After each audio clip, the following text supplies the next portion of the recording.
Hey guys, welcome to another episode of Armoring and Anecdotes. What we're going to do today, a couple different things. We're going to put together a practice weapon. Helpful for a lot of you guys because a lot of you have bought a practice set, which of course comes with a practice weapon, but those practice weapons don't last forever. Different parts of the weapon will break. Sometimes the weapon itself will break. So for example, I've got one weapon here. It's not a practice weapon, but this is one of our competition weapons if you fence electric in class, especially for the teens and adults. But you'll notice it's broken. All right, they will break eventually. If your practice weapon breaks, you can always buy another practice weapon. Another practice weapon is about $34, like $32 from Absolute Fencing, gear. But you can also just buy a blade. A blade is about $17. They're not that much. They're not expensive.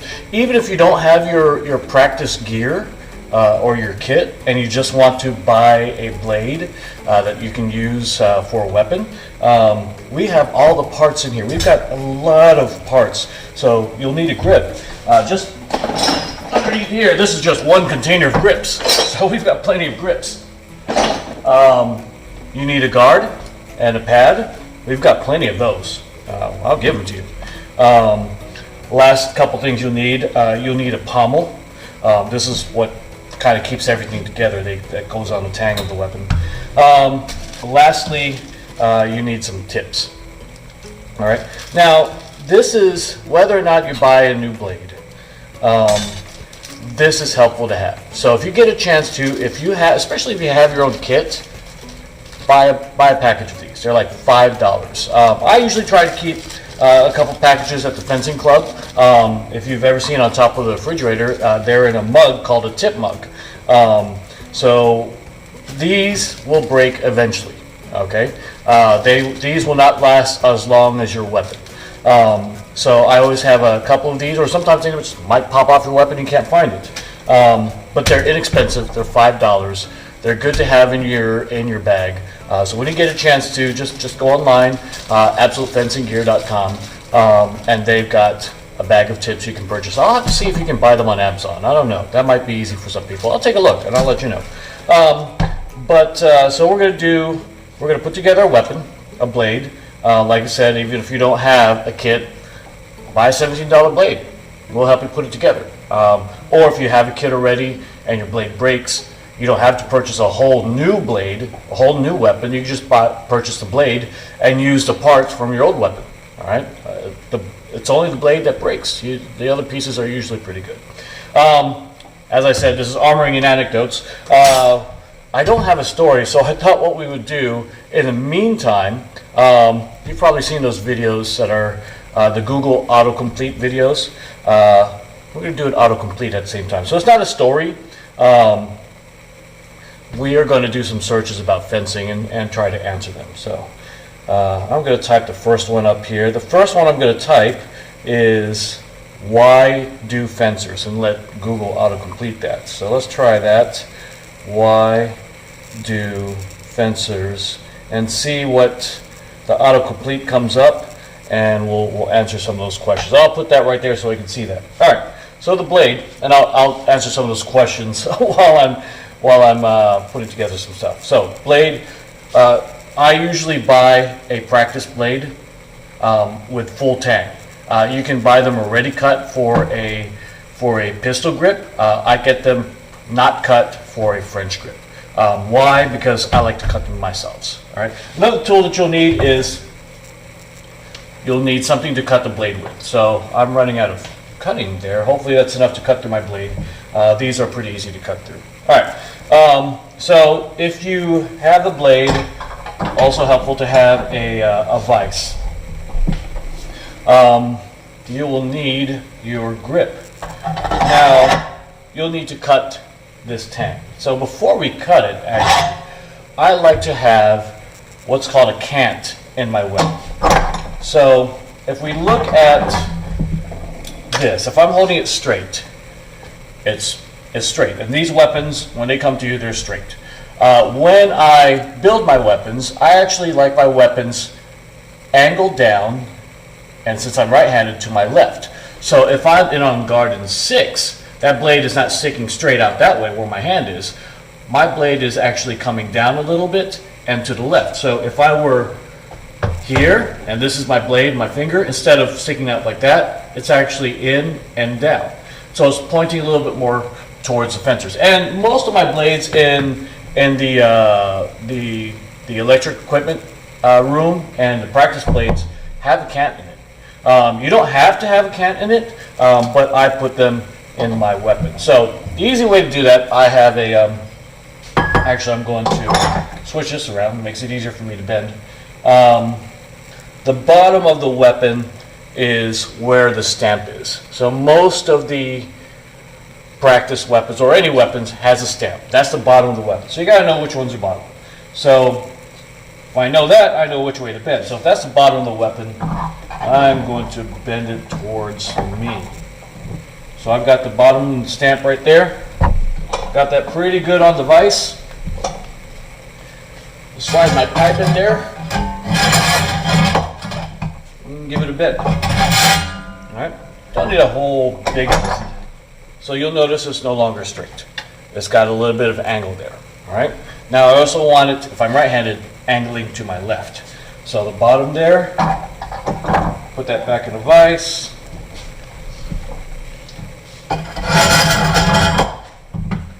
And it doesn't take a whole lot.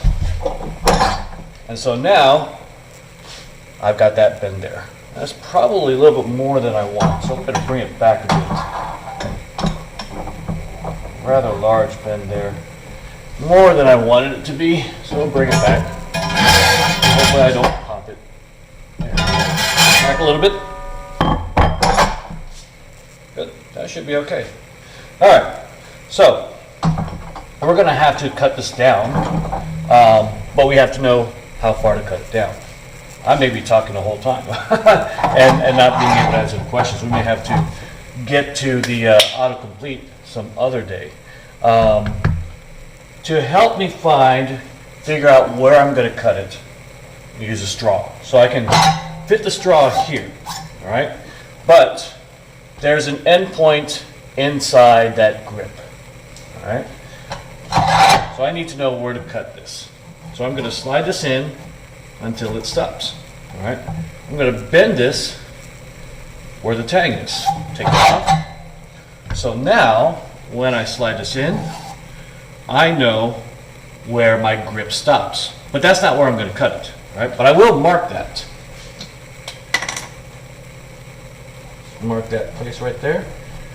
Now, if you cut it there, you're not going to have any tang inside your grip to put your pommel on.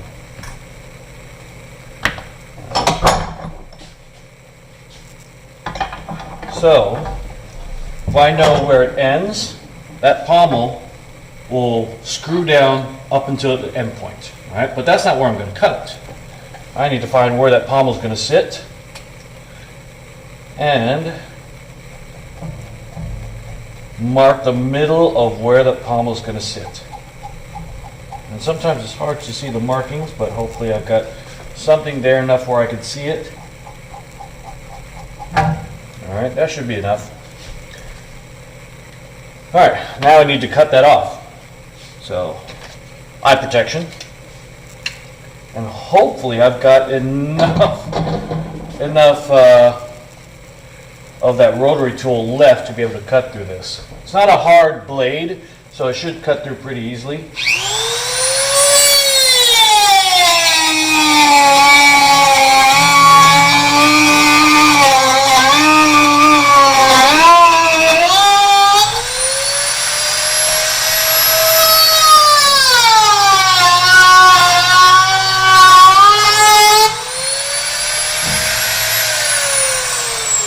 I'm running out of blade there. Look at that. I forgot who last used my Dremel, but they used up most of the blade. So I'm going to take care of the rest of it with a hacksaw.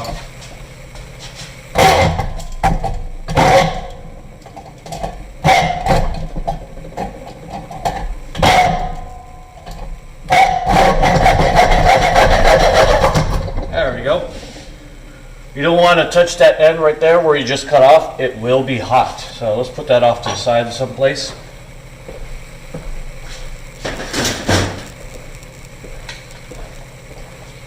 And this side is hot. Now you're going to get a lot of shaving there, especially where I just cut. I have a magnet here. I just go through all this and I can sweep some of that up a little bit.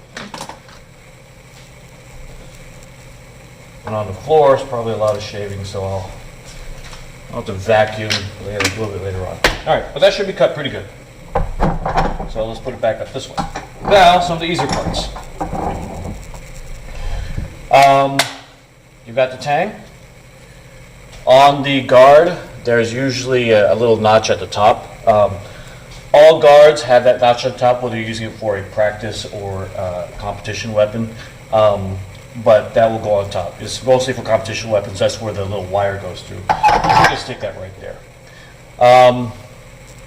Trying to turn on my phone, so maybe I'll be able to answer some questions. Once the blade is there, once the guard is there, you put the pad on.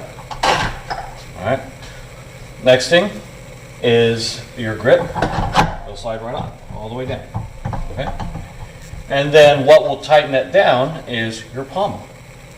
So while I'm tightening it down, I think I'll be able to answer some questions. So the first question we typed in was, why do fencers? And what the Google Autocomplete says, I mentioned, in your bag of tools, I didn't mention, but in your bag of tools, I bought an actual fencing tightening tool. I forgot what size of a inside hex that is. I'll look it up and put it in the comments or the description. But it's helpful to have one in your bag because these also come loose.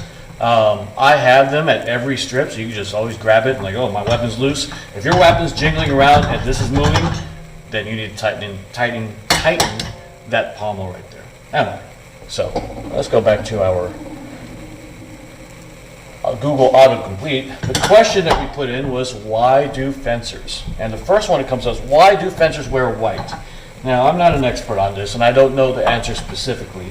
But I think what they used to do at the end of the practice weapons, before electric, they would dip the practice weapons in some powder or something, but colored powder.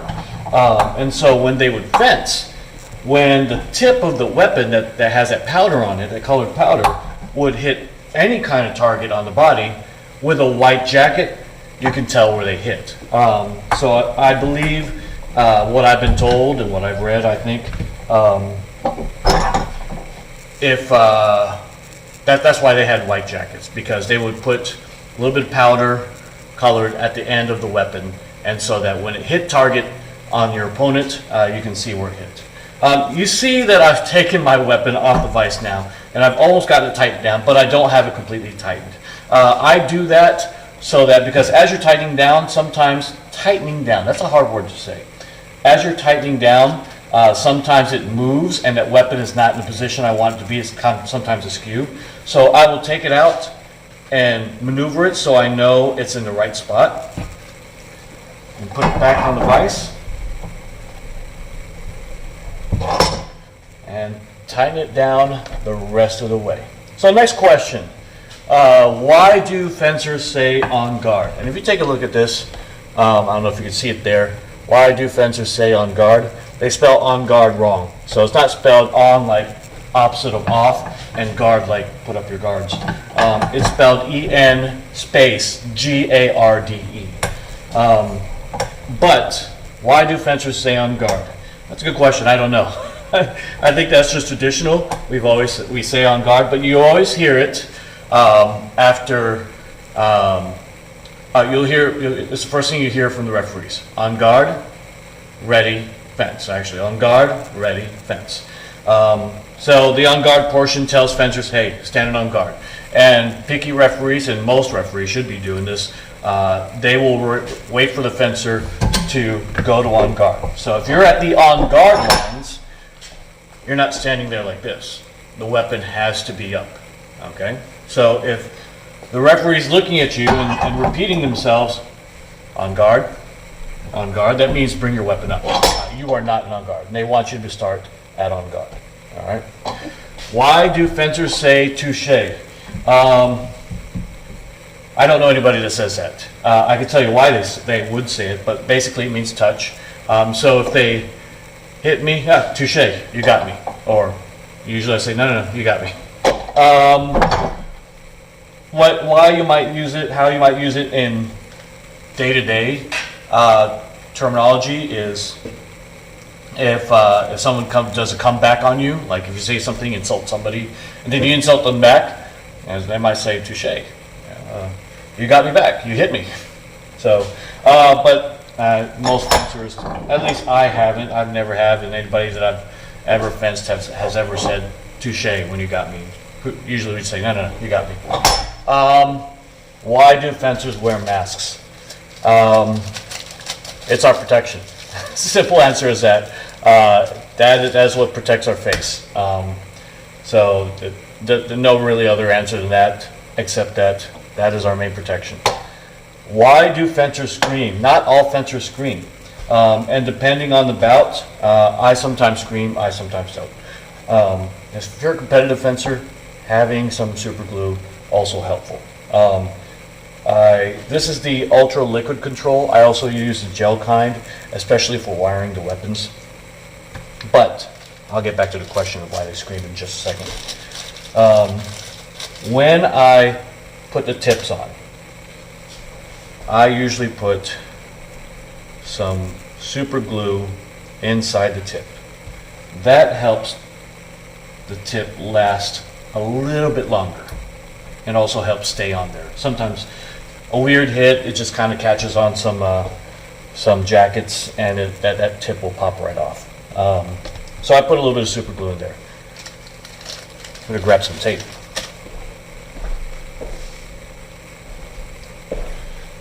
All right, so why do fencers scream?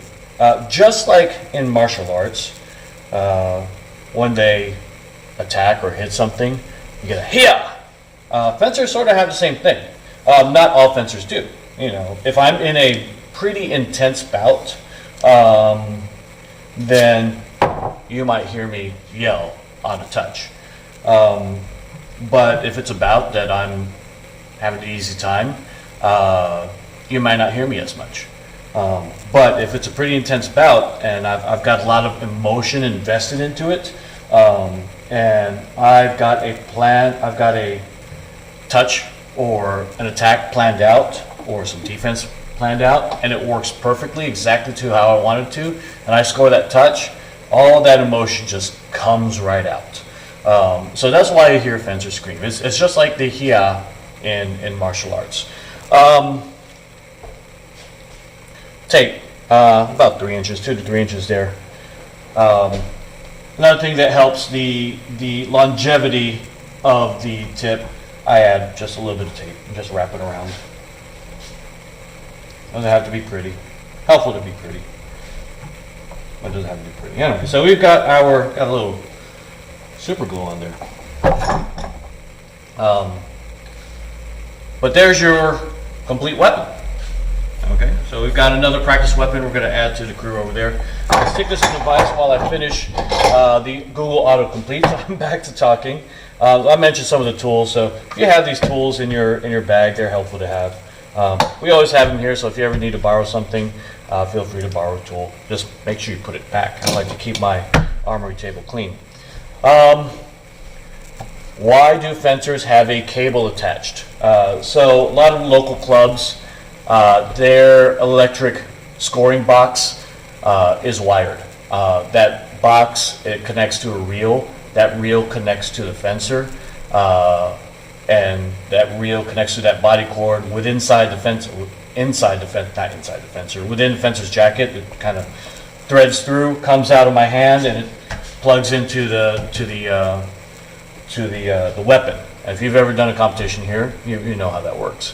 But that's the cable that you see at the behind fencers. Now, a lot of the international, national events, especially the finals or the Olympics, they've started to convert to wireless fencing. those boxes and those systems are much more expensive. So that's why we just have the cables here. So let's do another autocomplete here. Let's start with what do fencers? I'll spell what correctly. What do fencers? And let's see what. All right, so here we go. There are some of those questions right there. Hopefully you can see it. I didn't print it out. Not like Vanity Fair, or is it, I forgot who does the autocomplete. Anyway, what do fencers say? I think we covered this in the yell. People have different yells. Like, I've gone through a couple different yells in my lifetime. I've gone through, I've heard bagel before. I don't know where that came from, but I got it from one of my teammates. He's yelled bagel, and I started yelling bagel as well. Now it's just kind of, if I score the touch, it's just a rah. Sometimes you hear oh boy oh. I honestly don't know where these come from, but it's what just comes out the mouth. Most of them usually doesn't have a meaning. Like, I think bagel, someone explained to me, I think they said bagel, like zero, like a bagel. If I win 5-0, I just bageled you. I don't know why. Maybe that's correct, maybe that's incorrect. If there's a fencer that's watching me, if you know where bagel come from, let me know. What do fencers use? What do fencers wear? I think most of you know that if you're in my fencing club. Typically your practice stuff, it's your mask, your jacket, your plastron that comes underneath, your glove. That's typically what you have for practice. Or you might be wearing knickers as well. But definitely for competition, mask, jacket, plastron, one glove that you fence with, the knickers. Knee-high socks. They don't specifically have to be fencing socks. There are specifically fencing socks, but I just wear soccer socks. Shoes. There are specifically fencing shoes, but some fencers don't. Even Olympic fencers, some Olympic fencers don't wear fencing shoes. And of course, your lame if you're a foil fencer. Let's see. What do fencers shout? What do fencers eat? Oh, you don't want to know what I eat. It's just like any good athlete, they should be eating well, but I'm way past that. So I stay in shape and by fencing here at club. I try to eat well. My wife tries to cook healthy stuff, and I try not to eat bad food all that often. If they're asking what do you eat for competition, I always bring bananas, high in potassium.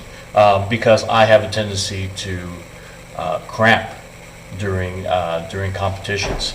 So I'll eat bananas throughout the day. I usually have either some bottles of water and some Gatorade throughout the day. Other things just to kind of keep me active. I might get some beef jerky, and then I don't usually eat when I say eat, not like a lunch. I've seen people like between their pools and their elimination rounds, they'll have, sometimes I've seen pizza, I've seen McDonald's. Like, how can you eat all that crap between bouts? Like, I kind of graze throughout the competition. So I'll have, like I said, I might buy Cheez-Its, but I'll definitely have bananas. I'll have Gatorade, water,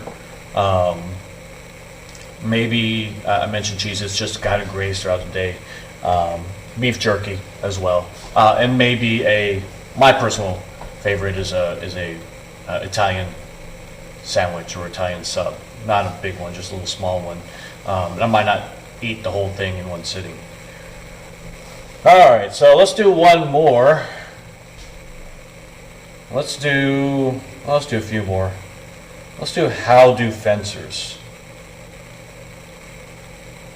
How do fencers? Let's see what questions they have there. How do fencers train? Depends.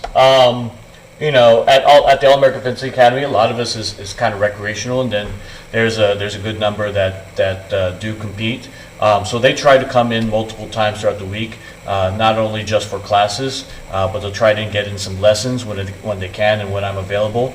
And they might try to get some open bouting in. So if you're really serious about competition, you definitely want to try to get your class in. You want to try to get lessons in. So like one class, maybe 2 lessons, or 2 classes, 2 lessons, but definitely get some bouting in, because classes, individual lessons, is completely different from an actual bout. You have to be able to respond in real time. Now, everything looks clean when I give you a lesson, and you might look great. Everything sounds great in a lesson, but then when it comes to that bout, a lot of what you've been learning needs to be put into practice, and you have to force yourself to put into practice. But a lot of the really serious Olympic fencers, they're training 4 to 5 days a week, maybe. So that's a generality.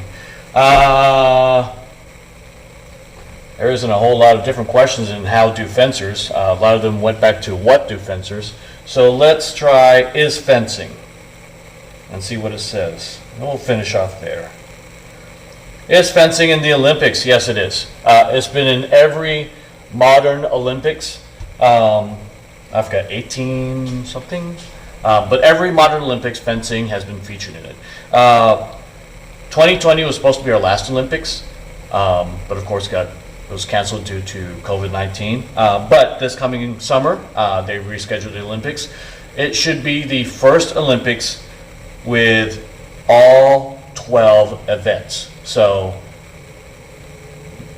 individual events for foil, epee, saber, men's and women's, and team events for all 3 weapons, men's and women's, for a total of 12 events. This is going to be the first Olympics with all 12 events. The ones that they were adding this year, I believe, is team men's foil and team women's epee, I think, are the 2 ones that they're adding. Is fencing dangerous? No.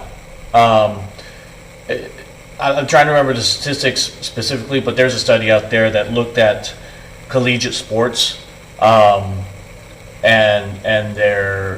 how safe they were. Close to the top of safety was fencing, because of all the stuff that we wear. It makes it a very, very safe sport. Typical injuries that I've seen in fencing is injuries that you see in other sports: cramps, sprains. I'm sorry. Bruises. Those are typical injuries that I've seen. The more extreme ones: ACL rips, dislocated shoulder, and both of those happened because the fencer fell on the ground. So not because of the weapon doing something to them. All the way at the bottom of that list in terms of safety was, I think, cheerleading. So fencing is a very, very safe sport. Is fencing a sport? Yes, absolutely it is. I don't know if you can hear the trains in the background, but fencing is a very, very safe sport. Fencing is definitely a sport. What I tell families here, even if they don't continue fencing, there's lots of things for their kids to do. A lot of people that come here, and my kid tried baseball, soccer, football. They didn't like any of those. Team sports, sometimes, not all kids like team sports. Fencing is a very individual sport, but it doesn't have to be fencing. You don't have to think about, what's on ESPN. Everything's on ESPN, but a lot of people think, okay, football, baseball, soccer, basketball, those are the only sports we can get into. Get into rock climbing, get into running, get into yoga.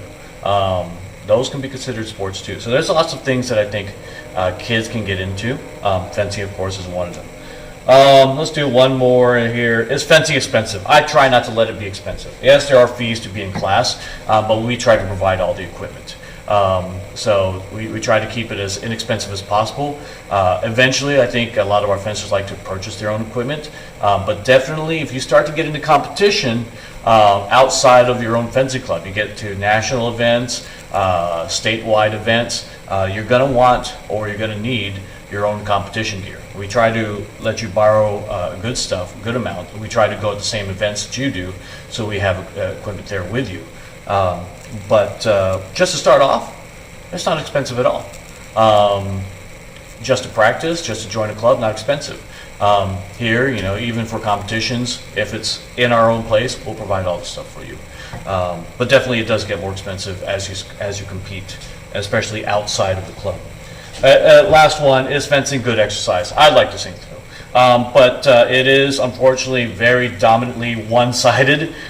So in terms of my upper body, my right arm is stronger. For the lower body, my legs, my back leg tends to do a lot more work because it is the one that's pushing out. But both legs will be sore. But it is my exercise. I try to run whenever I can. But it is good exercise. Anyway, so I think that covers most of the autocompletes. Hope you learned a little bit about building a weapon. Like I said, when you can, go out and purchase yourself some blade.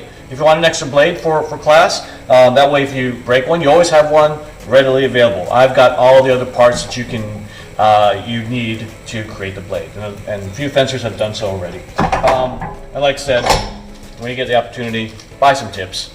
They're very helpful to have. Those tips will come off, they'll break, they'll get lost. So having a bag of tips, it's just $17 for a blade, $5 for a bag of tips, 10 tips.